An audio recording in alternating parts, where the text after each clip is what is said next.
د افغانستان د شتمنیو په هکله د ولسمشر بایدن د پریکړې پر خلاف په کابل کې مظاهره.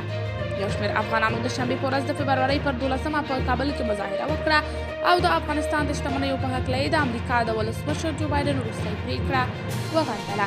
د ولسمشر بایدن د پریکړې له مخې په امریکا کې د افغانستان د ملي بانک له کنګل شویو شتمنیو څخه 3.5 میلیارده ډالره د 2021 کال د سپتمبر د 11مې د برید د قربانیو ته ورکول کیږي.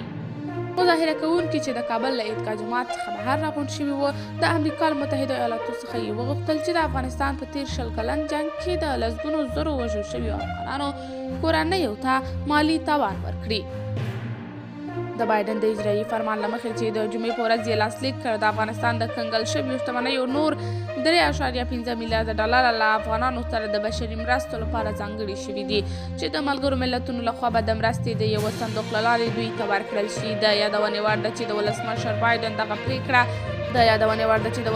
بایدن دغه پریکړه د ډېرو شمېر افغانانو لخوا غندل شوې ده. د مظاهرې یوه ګډونوال عبدالرحمن وویل چې ولسمشر بایدن د افغانستان د شتمنیو په هکله د پریکړې کولو حق نه لري. هغه له نورو افغانانو هم وغوښتل چې په کابل او نورو ولایتونو کې د دغه پریکړې پر خلاف پراخ لاریونونه وکړي.